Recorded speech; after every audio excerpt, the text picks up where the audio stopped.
Los integrantes del equipo son Cuauhtémoc Hernández Castelán, Miguel Ángel Bruno Martínez y América Isabel Rivera Hernández. La mayoría de las poblaciones seguía ligada al trabajo de la tierra, ya que a pesar de sus intentos de reforma, donde hubo productos como el maíz o la patata, el régimen impidió este suceso, ya que los trabajadores aumentaron su nivel de vida, por lo que el noble y el rey se quedan con un sobrante de dinero.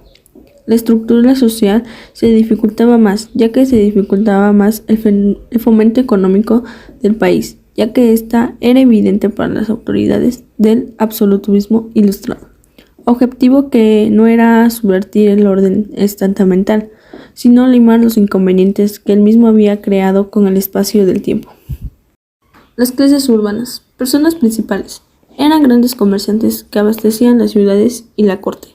También había entre ellos usureros y especuladores de grano. El alto funcionariado. Se trataba de funcionarios del Estado y de la judicatura, secretarios reales, magistrados, consejeros, jueces, escribanos, etc. Los pequeños comerciantes y tendederos. Eran propietarios de pequeños comercios que vivían de esa actividad comercial. Sus ingresos no eran muy altos. Trabajadores de oficios mecánicos. Eran todos los que desempeñaban trabajos que necesitaban esfuerzo físico o trabajo manual muy mal visto. Los artífices hacían solo la labor magistral, dejando al ayudante la labor material. Trabajadores de oficios viles. Se trataba de oficios considerados degradantes: matarife, prerógeno, verdugo, comediante. Con ellos siguen las clases rurales, que eran los campesinos ricos, un sector reducido al 5% y muy poderoso. Labradores medios, que era clase media rural. Labradores pobres, poseían una yunta y algún terreno. Los jornaleros y braceros. Más de la mitad de la población rural solo contaba con el trabajo de sus brazos. El 80% de la población total eran labradores y constituían el grupo más bajo y explotado. La sociedad del siglo XVII seguía siendo una sociedad piramidal. En lo alto de la pirámide estaba el rey, en la zona más baja el estado llano, grupo al que pertenecía la mayor parte de la población. Las clases sociales privilegiadas. En primer lugar estaba el rey, que era el que detenía el orden social, que se cimentaba en la creencia de que el rey lo era por la gracia de Dios. Por ello, cuanto más cerca del rey estaba una persona, más principal se le consideraba.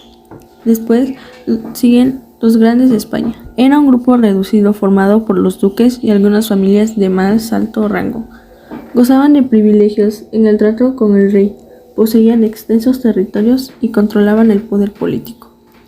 Después siguen los nobles con título, que era un grupo muy próximo por su grandeza al poder de las grandes. Normalmente también poseían señoríos. La compra de títulos era una práctica habitual, sobre todo desde que la monarquía empezó a tener problemas monetarios. Después, los caballeros con señorío. Eran ricos propietarios de un señorío, eran lo que más fácilmente pasaban a tener título por dentro de la nobleza. La jerarquía se establecía según el grado de riqueza. Los caballeros ricos.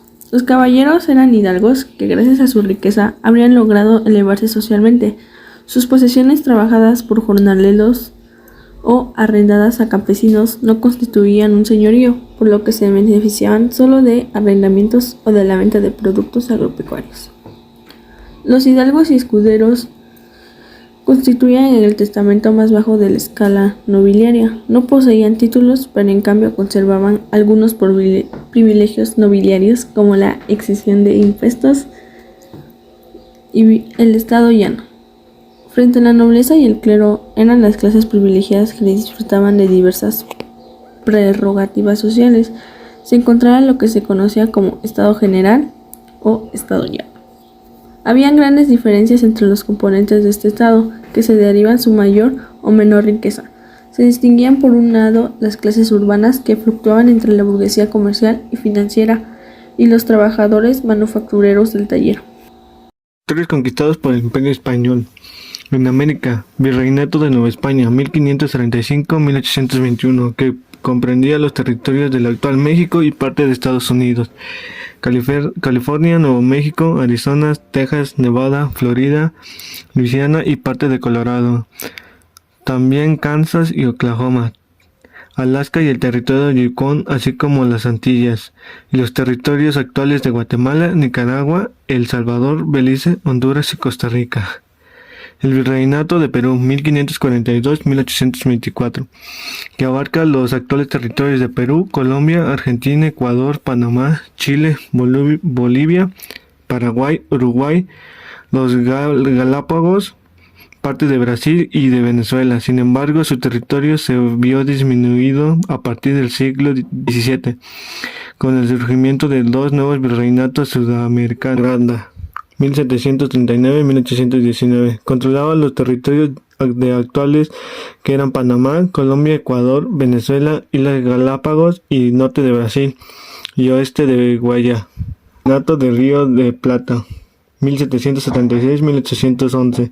Controlaba los territorios actuales de Argentina, Uruguay, Bolivia, Paraguay y parte de Brasil, incluía las Islas Malvinas, territorios inusuales en el Mar Caribe. Bahamas, Montserrat, San Martín, inusuales en el Mar de Caribe, como Argentina y Barbuda. Bahamas, Montserrat, San Martín, Águila, Bonaire, Granada, San Cristóbal y Nieves.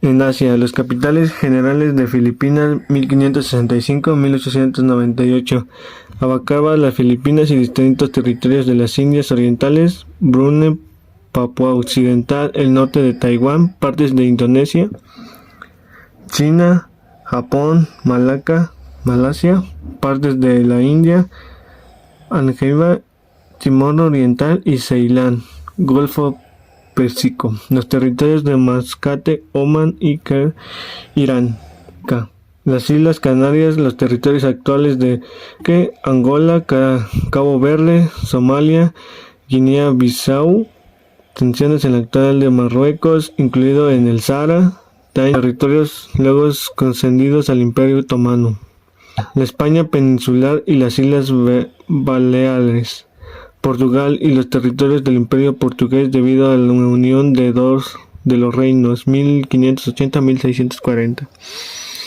Parte de Italia, el reino napoleonés junto a Sicilia, Cerdeña y Malta, así como el ducado de Milán, partes de Toscana y el marquesado de Filane, partes de Francia, Roussillon, Charolais, el País Vasco francés, Oceanía, Islas de Pascua, las Islas Marianas, las Islas Carolinas, las Islas Santa Cruz y algunos asentamientos en Nueva Guinea.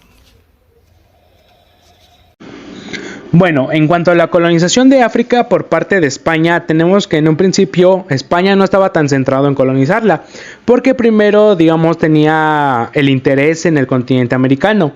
Esto fue aproximadamente en el siglo XV, pero desde ese entonces ya habían mandado algunas expediciones hacia algunas islas de África, en las cuales asentaron, digamos, campamentos militares.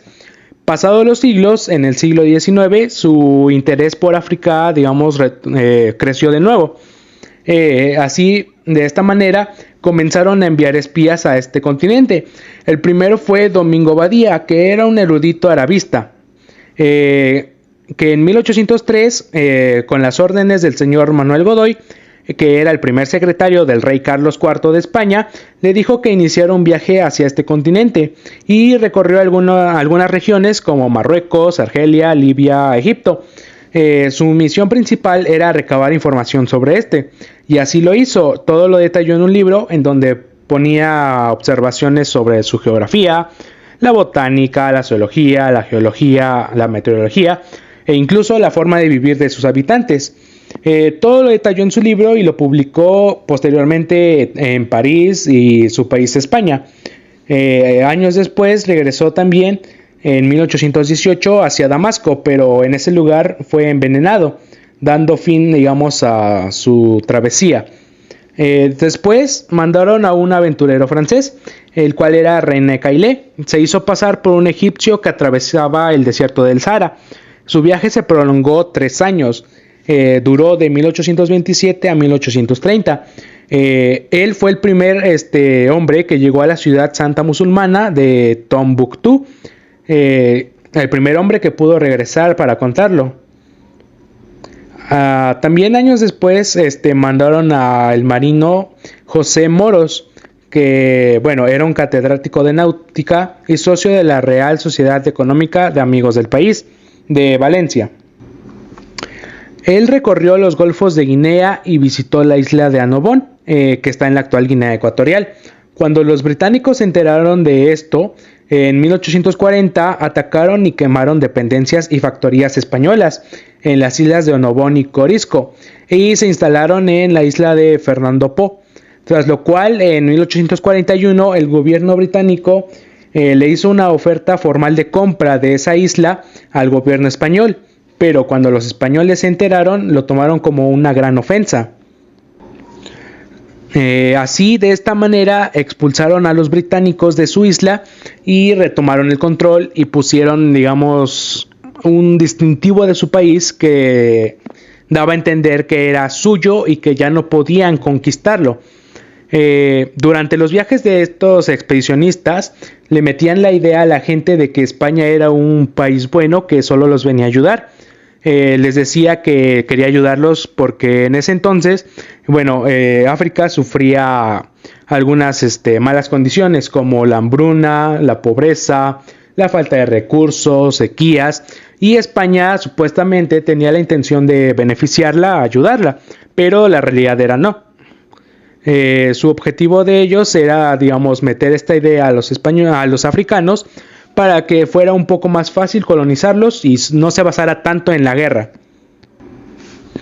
Después de las primeras guerras de África, bueno, que más o menos concluyeron de 1859 a 1860, tenemos que inició desde 1840, puesto que en las ciudades españolas de Ceuta y Melilla habían sufrido algunos ataques hacia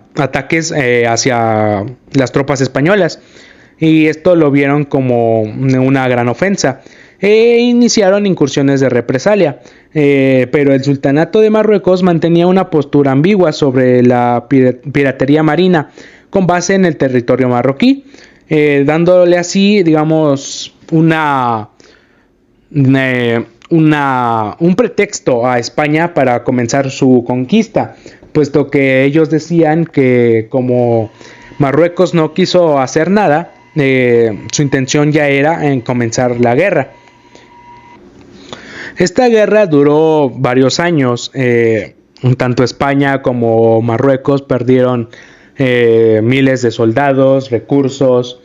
Su economía de Marruecos, digamos, se degradó un poco más, puesto que en ese entonces España estaba en un puesto político muy bueno, dando así fin a la guerra de Marruecos y España en 1859 y 1860.